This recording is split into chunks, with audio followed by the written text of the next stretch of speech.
Welcome to the See Joy and Expand podcast. My name is Christian Joy Panachos, and I am an embodiment life coach and quantum hypnotist. And come join me as we explore what it means to be a messy, raw, imperfect, and authentic human being through experiences of the body. We'll be journeying deep into our subconscious worlds and see what makes our souls tick, and coming back to our conscious minds with maybe a little bit more courage, a little bit more compassion for ourselves, and just daring to dream again. I hope that each episode will guide you to an aha moment, intuitive hit, or gut yes, so we can fearlessly live our lives again. Hi everyone. Welcome back. I've been on a break for a while and I'm a little rusty with podcasting, but I got a treat for you today. I'm recording this. Okay, this probably won't make sense by the time I record it, like publish this in August, because I will have recorded this in June. But I have Coach Elaine with us, and we're going to do something fun today.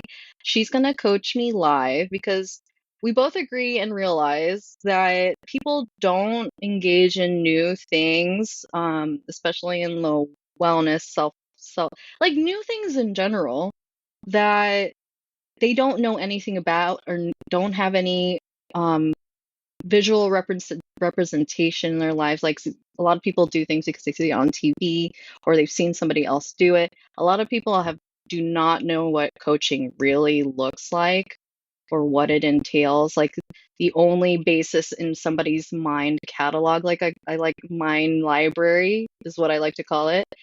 Brain library is that they think of coach, they think of their football coach or their track coach, and they just tell them to do things, do things, and it'll be things that they probably don't want to do, but they do it anyways.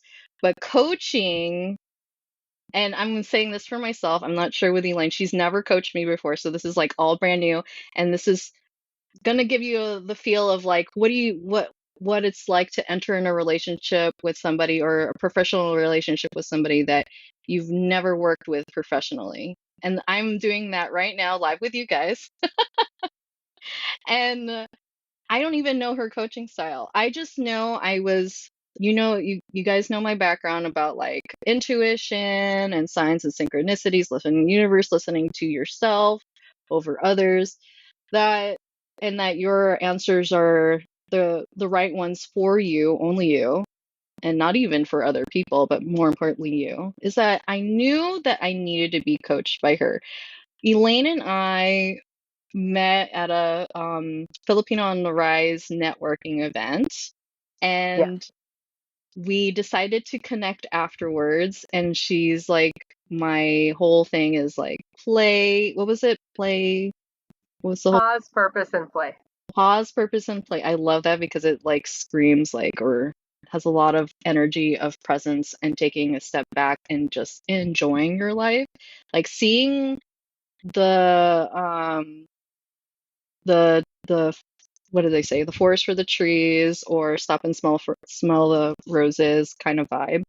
And I think when we live in a not that I think I know when we've grown up and been a part of a society that is patriarchal, capitalistic, um, colonial roots, that we, especially us, like in grew up in like maybe the 70s, 80s, 90s, like that are entering this wellness sphere know there's something not right, but we don't know how to break from the mold. And we grew up with how to do these things in these ways. And the only way to break out of that and to step into a newer world is that we have to start doing things differently. And that includes pause, purpose, and play.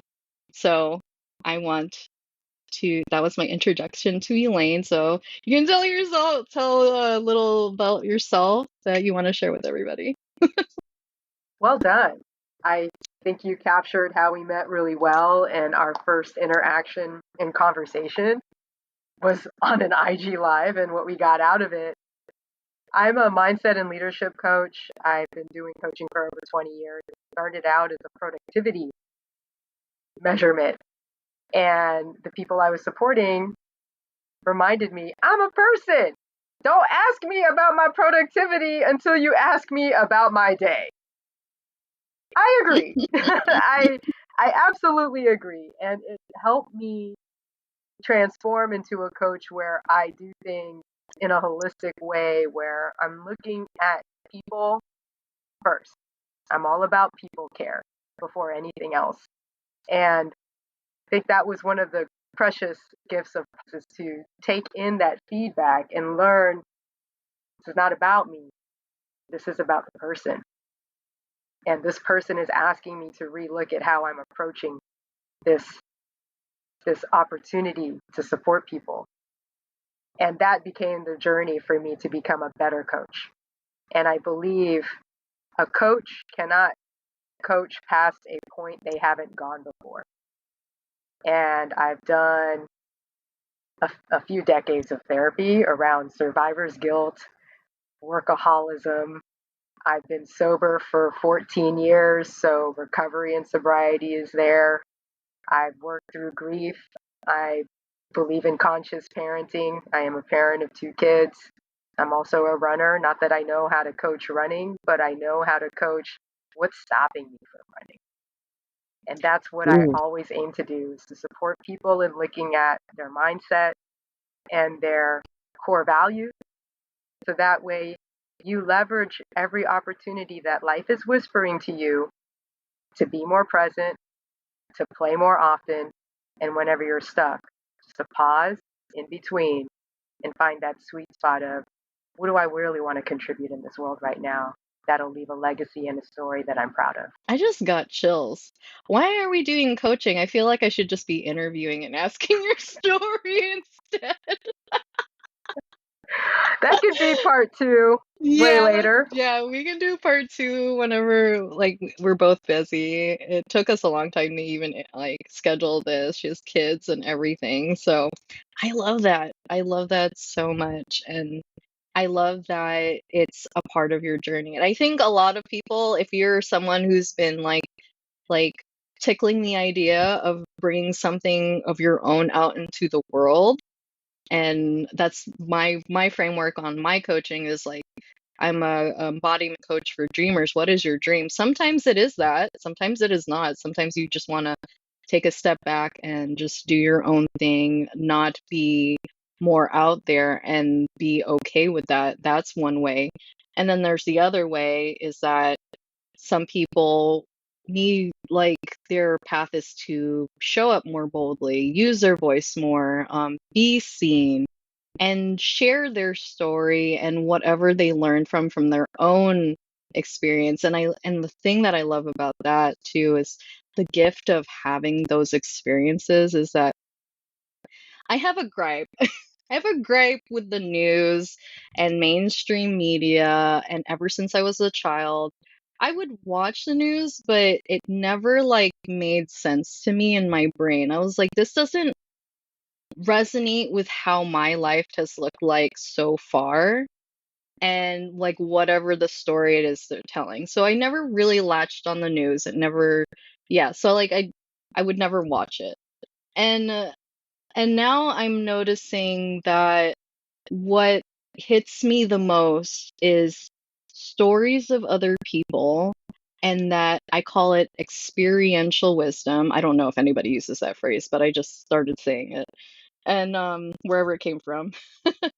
And when you come, and I think that's what our ancestors did, right? Everybody did that before there there was this hierarchy in society that we had to tell people what is the answer after we started um infantilizing everybody in our culture, like depending on where you are on this hierarchy.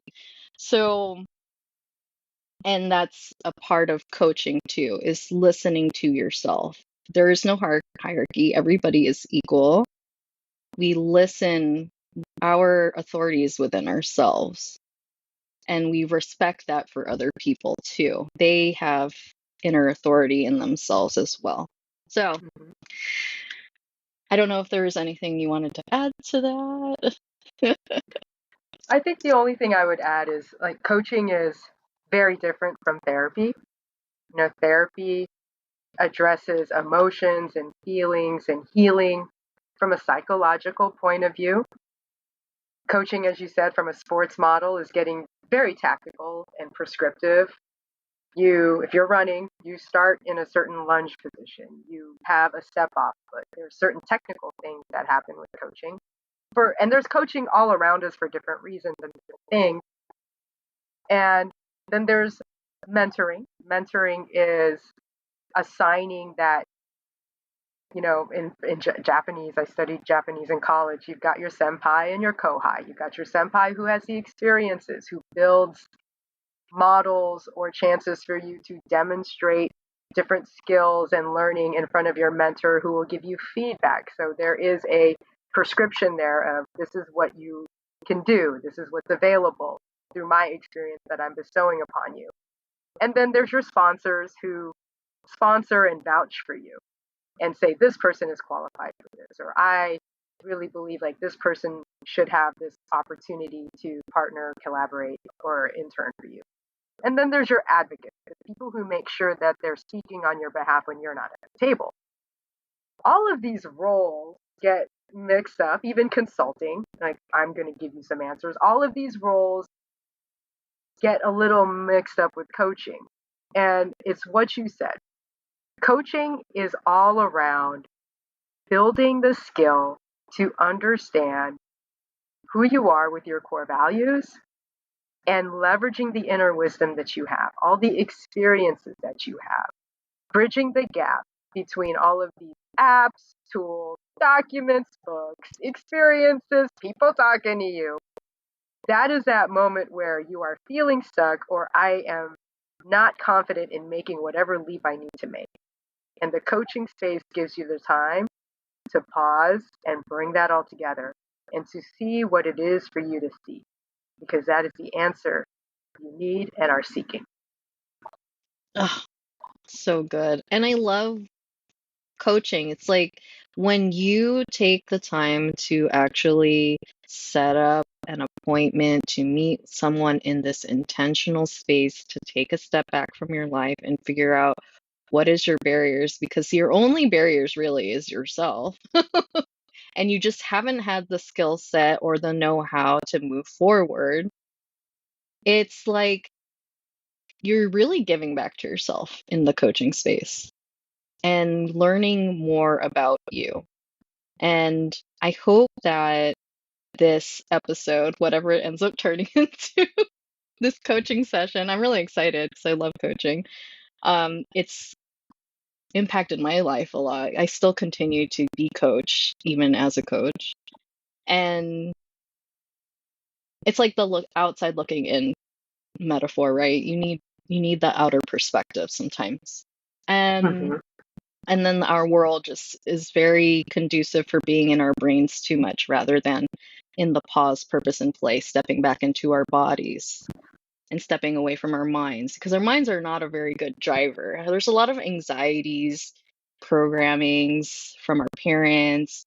You said all the apps and the technology and stuff like that. There's also the internal subconscious stuff that I love talking about, like the trauma. And then I get really woo and I believe in past lives. If something didn't happen in this life, it came from a past life. So I deeply believe that. You don't have to believe it. No, But I believe it. yeah.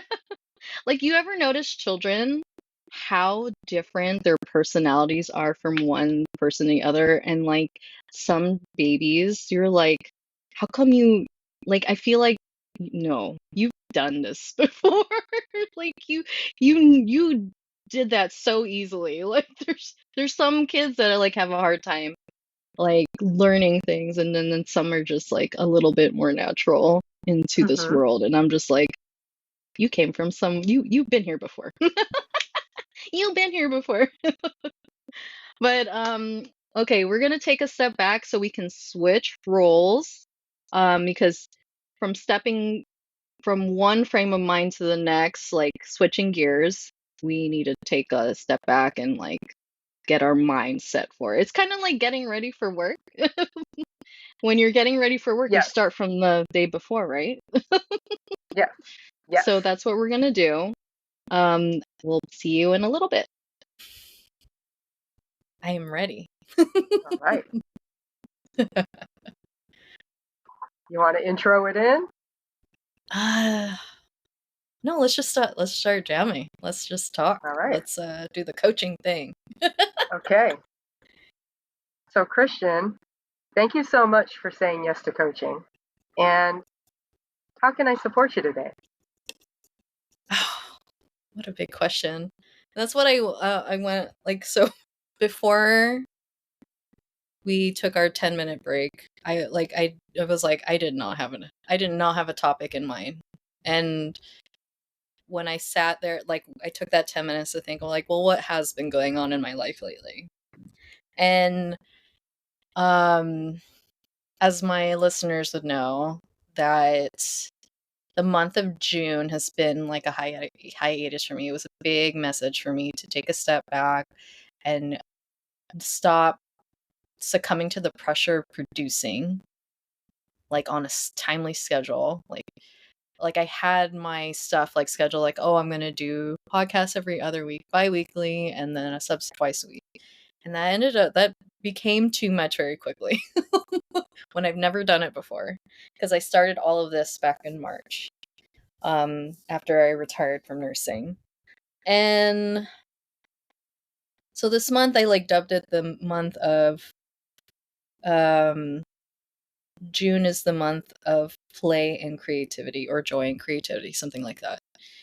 And it's really funny because I've been able to step into more like in May versus June. I've been able to allow myself to create things like art. I've been doing morning pages, 3 pages a day every morning, and my mind has been magically emptied. And I was like, oh, I can, okay, I guess I will go for that bike ride, or I will write some article for my sec. I'm feeling inspired. Or oh, my friend is holding this art thing. Yes, like she has this art church thingy on Thursdays. Let me go do that. And it's really interesting, the dialogue I had in my mind from May me to June me, because May me, oh my god. Oh my god. I have never overthought in my entire life. Like, I didn't know I had it in me to overthink so much. Like, historically, when I was in nursing, I did a lot of doing and sleeping. Doing Mm-hmm. and relaxing, because that's all I had space for. And all of a sudden, now that the doing was I stepped away from the doing, from nursing. Nursing was my doing. I became more stillness. And in that stillness, I became more overthinking. And a lot of it was inspired by my survival mentality with money. Money, and I don't know if I told this story on the podcast yet or not, but I had, when I quit my job, it was a scream from like inside my soul that I need to stop. We're done. This is the end. This is the closing of a chapter of my life. Like, I felt it in my body. It was a real experience, very visceral. And I had planned to actually, before that scream in my body, to write it out and like just take my time with it. I was like, do it the logical, sensible way. And when have I ever been logical or sensible in my life? Which has made my life very colorful. And I did not have a plan. It was very abrupt. I had barely any savings, and I'm gonna share this out loud, and because I'm like naturally vulnerable person. I'm already like, not that I had a big 401k, but I'm through that already now too. I didn't have a lot of that left. So now I'm very literally about to hit negative in my money path, my money journey. And I've learned a lot in in this experience that I'm currently in. It's not even like past tense now. I'm still in it. And my nervous system has been feeling pretty regulated, but I do have those moments where I'm like, ugh, like, oh my God, when is it coming? Because I know I believe in a higher power, universe, whatever, spirit, God, and that I've never been steered wrong when I decided to trust myself in something I've never done before. And I'm applying it to a business venture, my own stuff. Part of me, okay, so I guess what do I want to be coached on? What part of me feels like learning how to play and being creative and being more joyful instead of like intentionally coming from that place, instead of operating out of a monetary goal, is really important part of this chapter that I'm like entering in, that I'm like undoing that programming. My survival means that I need money. I need resources. I am the least resourced I've ever been in my life. And I, for some craziness, like it's so crazy that my nervous system isn't more jacked up. Like, like my nervous system was so freaking jacked up before I even got to this place, and now I'm like, I just feel peaceful and trusting. Mm. But and then I had like a surprise thing happen yesterday where someone reached out to me. I'm not going to name drop, but she invited me as a guest to an event this weekend, which really, okay, I had a moment. When I read her message, I immediately ran to my bedroom and laid flat on my bed and started fucking crying because I was like, even if I don't know what's going to happen, like I literally don't know why she's inviting me, because I didn't ask her, I didn't pitch to her, I pitched to other people, but she reached out to me, which I was just like, kind of like, where did this come from? I just like lay there and cried, and I felt like, oh my God, like it feels like, even though I don't know what the angle is, it just felt like in my body and in my emotions and my feelings that all my hard work is like paying off. All the Mm-hmm. deep inner work that I've been going through, like allowing myself to move through as it comes through, and like letting it go and letting it pass so I can step into this version of me that my business wants me to be. Mm-hmm. I have to show up differently to be a business owner in service to others. So I don't know what in there. Well, I said a lot of things.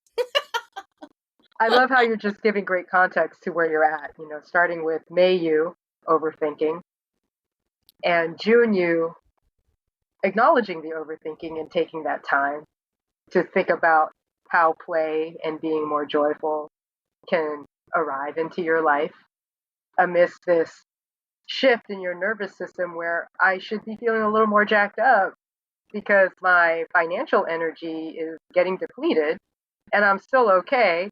What a surprise.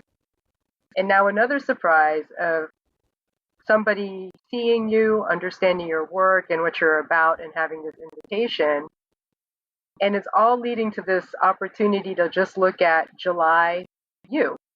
What is the next iteration of you that is coming into this universe? So, is there something specific about play and being more joyful that you're aiming for? Or is the business venture the thing that is more energetic and you might want to look at that? Like, which one is this is the one I really need to talk about more? I think it's intertwined.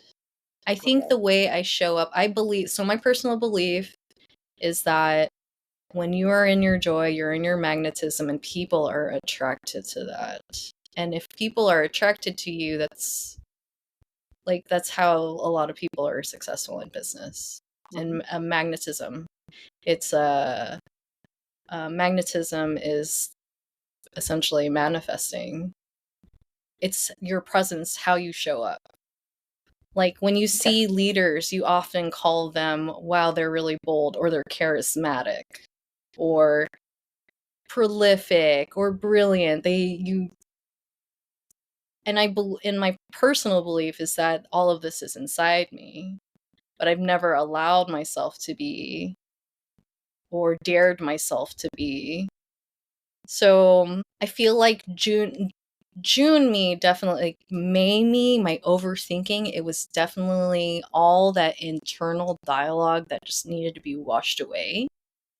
And June me was like, I'm taking a step back, just going with the flow, experimenting, and like lots of reflection, lots of rest and downtime, really like getting really in touch with my body, because I use my body a lot for my my guiding for my intuition, guidance for my intuition. And even in that journey, I've been it's almost like it's proof that I am changing, because during this time I also have stepped into like, okay, I'm ready to really be more consistent in my weightlifting practice. And someone had shared with me, actually my Arnis teacher, he was like, I told him, I was like, oh, did I tell you I started lifting again? And he was like, oh, I noticed that you started losing weight. And I was just like, oh my God, all my hard work. Like, all my hard work is paying off. Even though I don't look at the scale at all, but I feel different. I feel different in that effort that I've put into myself. And like, I want to say that the effort to get, like, in my journey, what my effort looked like was learning to love myself up until this point. Now I'm like at the point of let's take action from this place of loving myself. That's my journey. I like it. Like everybody else's journey will look different, right? But and this month has been understanding that's how I want to show up. That's the big question. Who do I want to show up as authentically, without like just not having no fucks and like not giving a shit about what anybody else has to say. This is me. It took me a long time to get here. Like it's just been so, it's like been so timely that 3 years ago I chose that I wanted to start working for myself. I knew I didn't want to be a nurse anymore.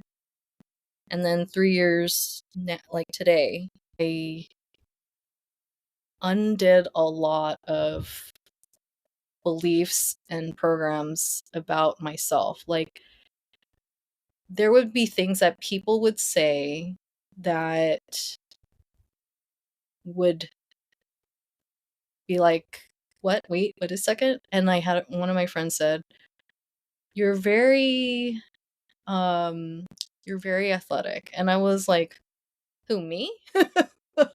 Wait, what?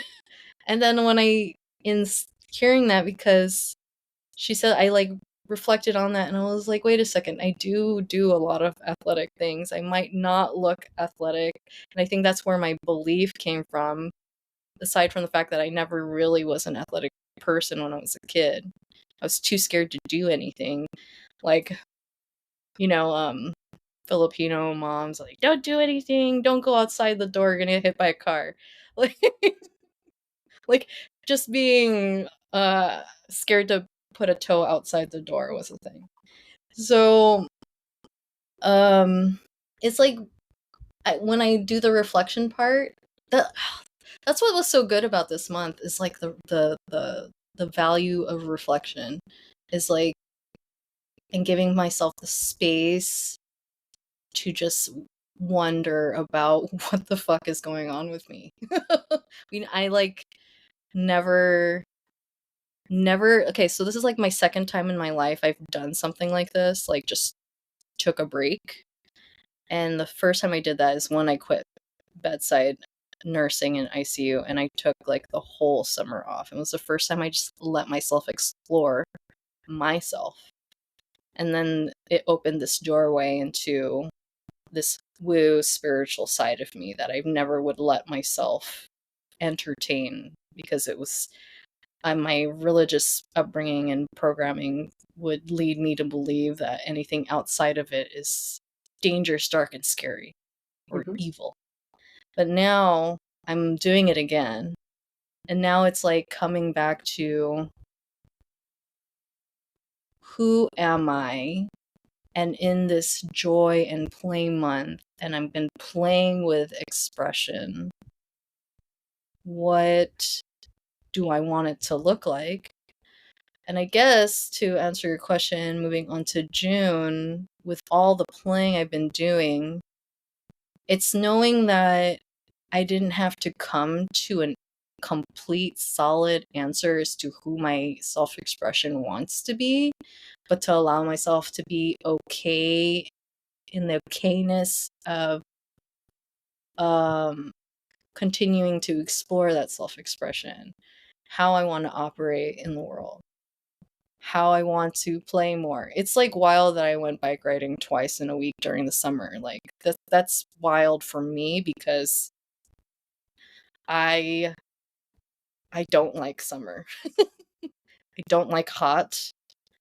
And I had a couple moments where I woke up really early in the morning and I was like, okay, body, what do you want to do today? Because I'd rather be asleep, but I was so freaking awake in my brain. Did morning pages, and I was like, let's go for a bike ride. My body wanted a bike ride, even though it was like 5 o'clock in the fucking morning. I was like, fine, we'll do it. Okay, we'll do it. But the surprising thing I learned today about my 2 bike rides is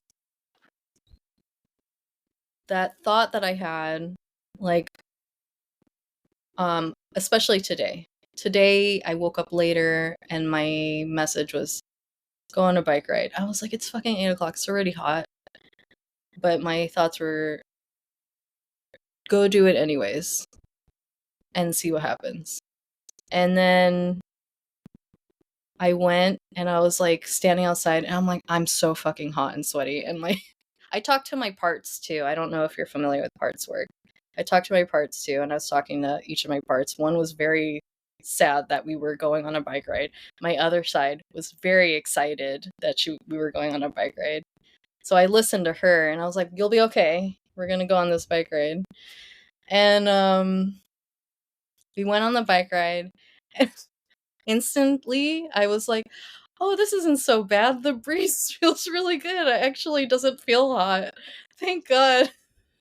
So then after I felt comfort, and I just kept going, I ended up riding on my bike for an hour. And my bike's been sitting in the garage in the last 3 years. So it's been, that little thing has just been such a big fucking thing for me to do. Learning to be more active, more, okay, this just dropped in. I took away the doing in my nursing, and then now I'm learning to do in a different space. What that big thing that came in my mind back in March was, I have so much fucking time in the world and I don't know what to fucking do with myself. And I think retired people would understand this a lot too. It's like once they retired, I don't know what the fuck to do with myself. I didn't really plan for it, like how I didn't plan for it. But yeah, I don't remember where I was going with that train of thought. But Well, it sounds like you're ready for something, and you're ready for something where I know you talked about doing in a different way, and it sounds like doing in a different way looks like integrating more play, being more joyful, and being in a place where you can show up with no fuss. I want to be So, no fucks, like 100%. so if you could do that, I'm joyful, I'm playful, and I don't give any fuck about it. As you move into this, you said it was intertwined with business. What would demonstrate that? What would be an example of Christian being playful, being joyful, and not giving a fuck? You know, like really, it's just being myself. Like, if I'm going to be honest, because everybody outside of me tells me that I'm being this way, but my brain will tell me something else, right? Mm-hmm. Like, like my friend told me I'm athletic. Well, when I'm being myself, or like my friend, I had somebody else say, "Oh, I said out loud that I get nervous when I speak in front of like a group of people." And then someone said, "Oh, I would have never known the difference that you felt that inside." And I think it's not listening to that internal dialogue, but and continuing to engage in my parts. Like there are parts of me that want to take the bike ride. There are parts of me that don't. Honoring both, like because after I took that bike ride, my part that was very tired still, we took a nap after that bike ride at 10 in the morning, mind you, which society would have you say like, what the fuck are you doing? But Mm-hmm. it felt so fucking good when I listened to my body. Mm-hmm. Like after that nap, I felt so rejuvenated, and I was like, oh my god, I'm really gonna be, because I was worried about our recording our episode, because I was like, I haven't been sleeping well the last couple nights. Like, what am I going to be recording while I'm sleep deprived? Like, I was almost ready to reschedule if I was going to have another night of bad sleep. But it didn't happen that way. Universe had another plan. Actually, there's like a whole nother story with that. Like, what happened on my bike ride is another story, but I'll share that on Substack. Not on this. It's like unrelated to this conversation. But it's knowing that I have this internal dialogue, showing up anyways. I have the tools to manage what's going on in my internal dialogue, and showing up anyways, and just remembering my values. Right now my current values is joy, play, creativity, authenticity, and love and connection, compassion. I know that's a lot of words, but that's what just came through me. Mm-hmm. But I am very passionate about this business. And I'm really excited that I have connected with this inner dialogue wherever the hell it comes from. Wherever that program, I don't even know the origins of this programming, but not that it's important, but knowing that it's there and engaging them, giving the needs for each part of me that's showing up, and moving forward anyways, and just being open and curious to see what happens. Because literally, I got invited to this event. I have no idea why. I literally have no idea why she invited me. So I said, like, even when I said that, I like went into tears, and it felt like, oh my god, all my hard work is paying off. I don't know if there's a monetary prize on the other side of this, but after all the overthinking of May and the lessons I learned in not forcing and making things happen, is that, and just letting it be what it is in this present moment. Like, I okay, I guess how I want to show up outside of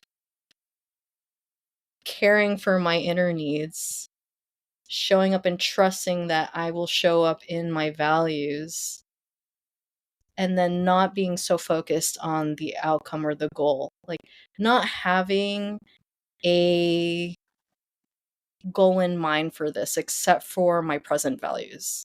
Mhm. And I think that's how I'll show up authentically, or what July has in store for me. Okay. So if you could see yourself working with your values, what does that look like?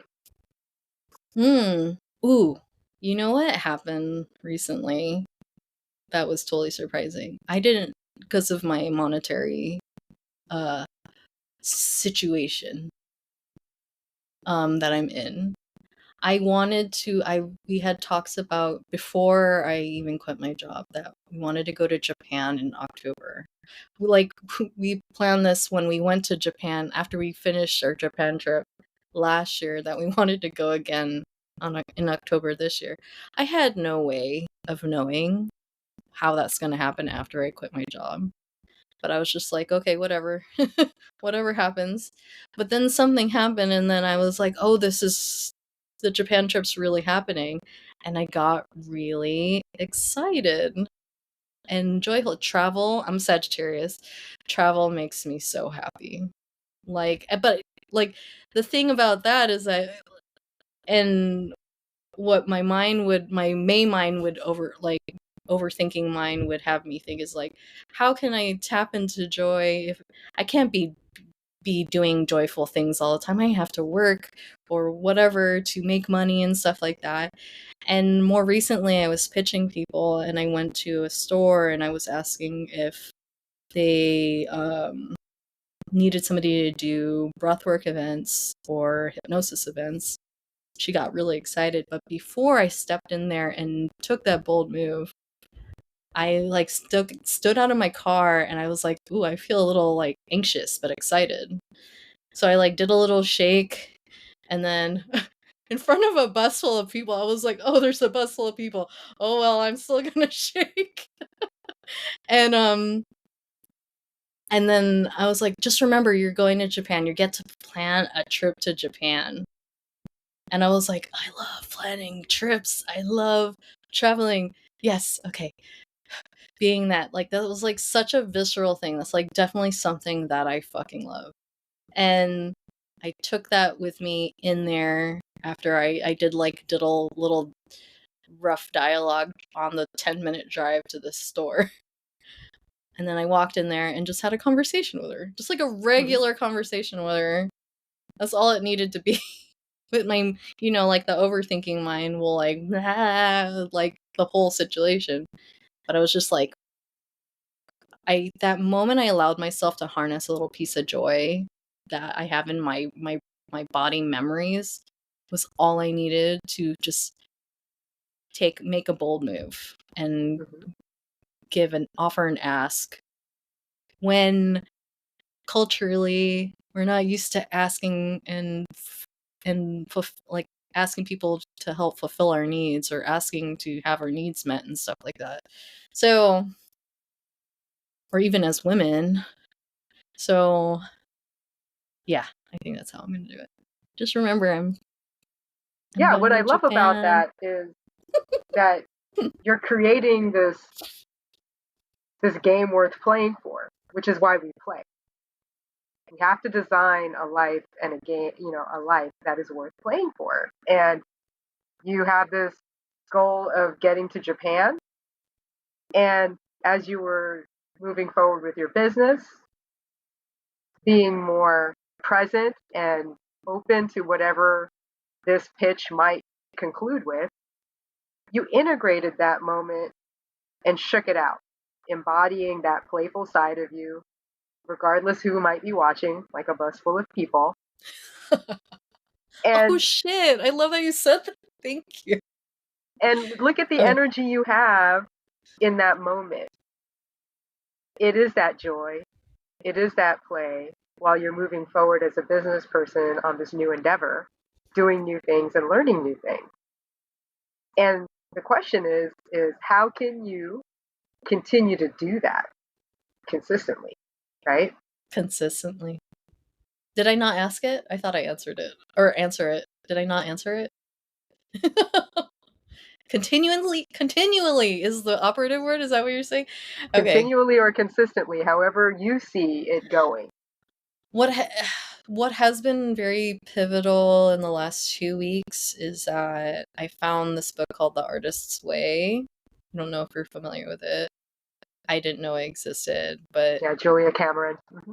oh my god. It has been everything. It's been helping me rehab my inner child and my inner artist. The inner child me that wanted to be the artist who moves creatively in the world. And that continuing to do that and the morning pages has been very useful, and just allowing myself to be more curious day to day, I suppose, is my answer. And, you're at this moment where you're noticing how overthinking impacted you, how creativity has impacted you. And the question is always going to be, what is going to be more interesting to you? Is it the creativity and the joy, or the overthinking? That's an interesting question, because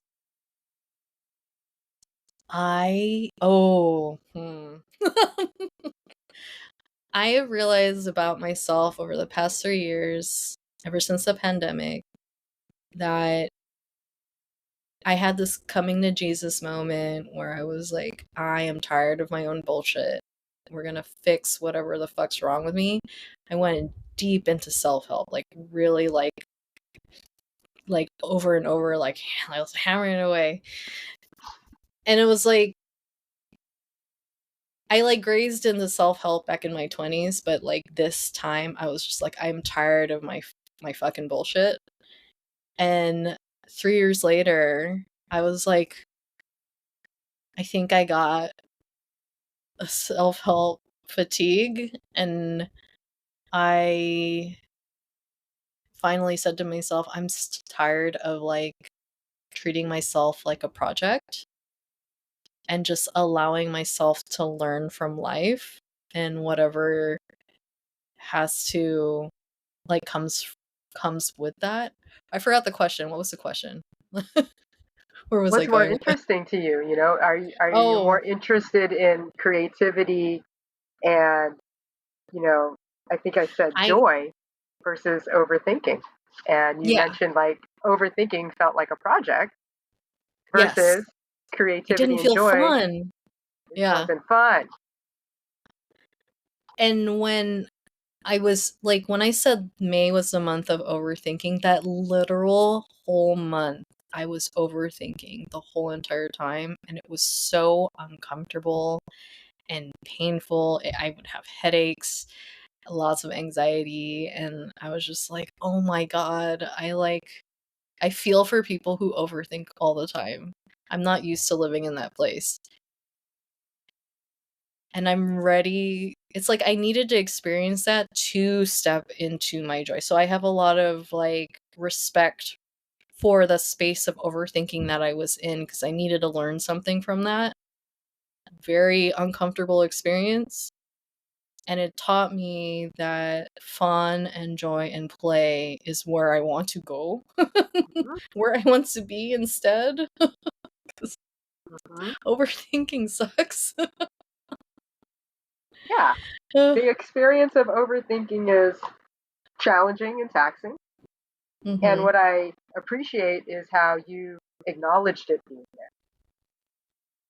there. And acknowledging it being there, knowing that it is there, also affords you a moment to build these experiences over the month of June to coexist with it and create space for that joy and fun and play, and not to just want it, but to be those things through your bike rides and through the shakes by your car in front of the bus. That was funny. I was like, I was looking down on my feet, and then I looked up and I was like, oh shit.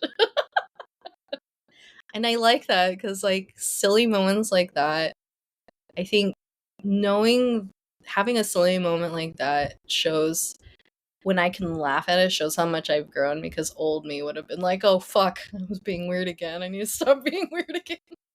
Now I just don't care. So I guess Yeah, I already yeah, don't care. I'm you already being the thing. My brain just doesn't notice it. Okay, is that what you were getting at this whole time? you are being the thing, and the parts of our brain that wants to keep us safe, because being the thing takes great courage.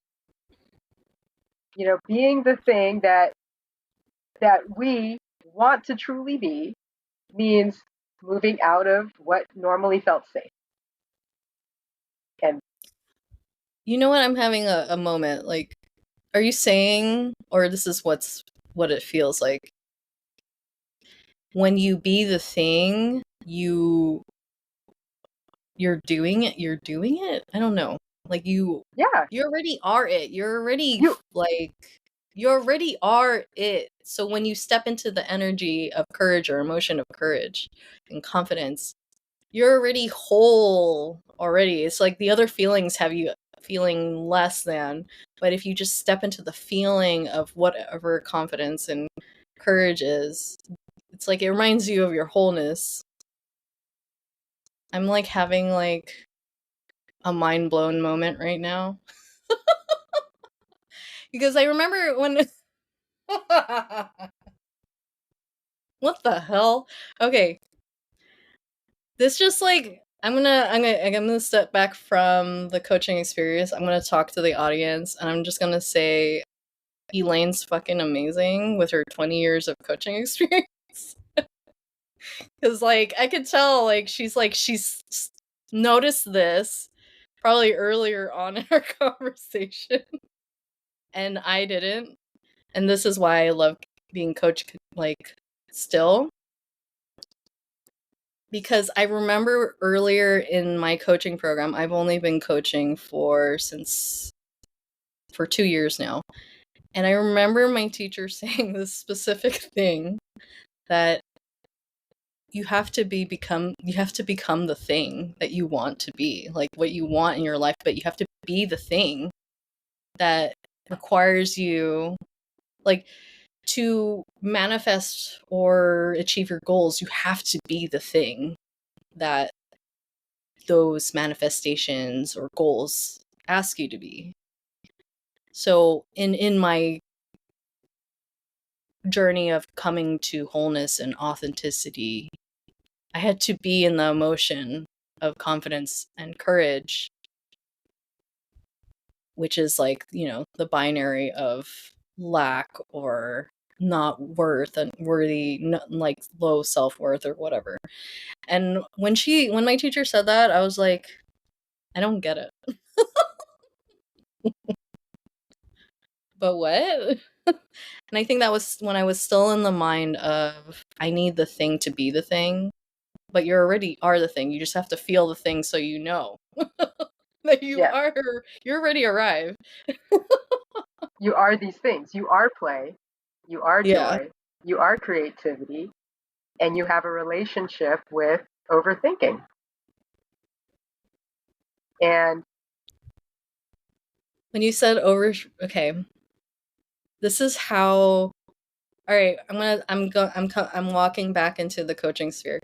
This is how subconscious and like fucked up our logical minds can be, is that when you said, I have a relationship with overthinking, I was like, I do?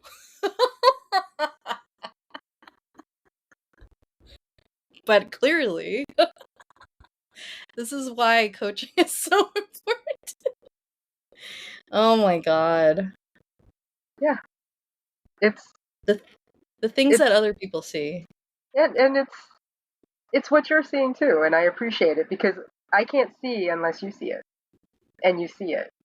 And I think it's really generous of you to acknowledge that it is there, and it's always going to be there. And the question is always going to be for you, What would a joyful, playful, creative business owner do next to support this business? Or what would a joyful, creative, and playful do next to support the next small action in my athletic journey? So you lagged, so I didn't hear like most of it. Okay. So, even in this relationship with overthinking, that moment, those pauses that we have, like you had by the bus, it's always going to be this question around what would a joyful, playful, creative business owner do next to support their business? What Mhm. would a joyful, playful, creative person do next to support their athletic journey? Like, that is who you are. It's not the overthinking person. It is the person Mhm. who is joyful, playful, and creative. And Mhm. and being those things, the sweetness of it is when you're demonstrating these things in the real world in a way that's tangible, that you can see, hear, smell, taste, or touch. Not only are you doing it, you're being it. Ah, that's so good. How is that landing with you? Oh my god. I think it's something I need to integrate and just like soak up for the rest of my hiatus month of June, because this is like a really profound realization that just never resonated with me until probably just now. Because I never understood it when she said it. I was like, what? But like over the years, I'm like, I get it, but it's not hitting so much. But now that I have been curious enough and experimented enough and listened to my body enough, and I've been offered the opportunities to experience my inner world in this different way, to see a different thing, and then like have you come like us connect and help me see that within myself. I was like, oh shit, okay, I think I'm getting it now. I'm like finally grasping this thing that universe has been trying to tell me for a while. I love it. I love life though. Life is amazing. Like life will teach you that if you let it. Absolutely. I think it's by no accident we're all on this pale blue dot in this universe, and that I get to talk to you right now. There's a reason for it, and there's purpose behind it. And I think it's really sweet that you're sharing this coaching experience with others so they could see the benefit of taking time to really look at things in a way that's not attached to social media, attached to other people's judgments, attached to other people's expectations and your own expectations, but simply to say what you see and understand yourself just a little bit more to reap the benefit and joy of why we're here in this world, in this Mm. Mm. Mic drop. Why the fuck are we on this planet for moments like these? I love time. it. And one of the ways we know that coaching is taking place and that we are shifting into these things we notice is we take one small sweet step after a coaching session to put whatever it is into action that you come into the session with. So if you could do something like after this coaching session that demonstrates that joy, creativity, and play, either in your business or in your movement practice, what would you do? What action? I would continue what I'm doing, because apparently I've been doing it right all along and my brain thought otherwise. And if there's That's what something specific, like something specific, specific. something really small. Okay. Hmm. I want to go on a date. I want to go on a date. I haven't done that in a while. And by when will you go on this date? Oh, It's definitely happening if I don't do it before July 30th, it's happening on July 30th because that's my anniversary. So Okay, by July 30th, you are going to go out on a date. I am.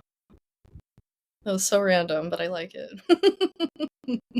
Well done, Christian. You dropped into the coaching space.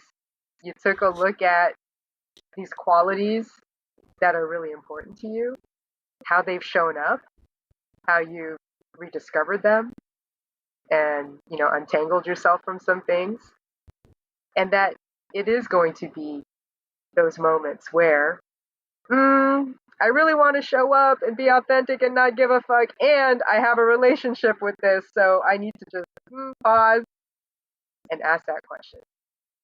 How am I going to do these things? Yeah. How am I going to do these things? I love this. Thank you, Elaine. Oh, you're so welcome. You're so welcome. How was that for you on the other side? I love coaching because I see people I'm very grateful for how people show up and just be true to the degree that they're comfortable with. And it's not for me to push. It's not for me to dig. I'm going to get this person. Like, my coaching is all around really appreciating what people are sharing, celebrating the small wins, because I don't think we celebrate enough as a species. I think we war, we internalize, we stuff things down. And when we don't celebrate that joy, like our ancestors did, sitting around in a gathering, telling stories, eating together, dancing together, what should be so natural is not so natural anymore. So that's why I love coaching, because it is that moment where that human connection really happens. And in an age where we're always told we're so connected, it's like, no, we're not. No. No, And that you don't happens know inside too. That happens Yeah. inside as an individual and also externally. So I feel coaching is, this experience was great because it allowed me to support somebody to see something really important to them, and then to take those qualities and put it out into this world to support other people, because I know the work you do helps people breathe. Breath work is so important.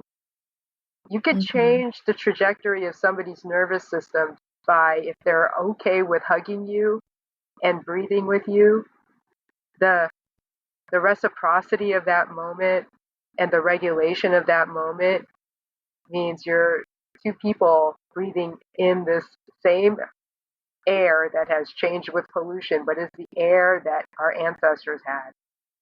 And we can breathe that in together and just be in a space where there's no expectation but to just be. Dang. You don't have a podcast? No, I don't.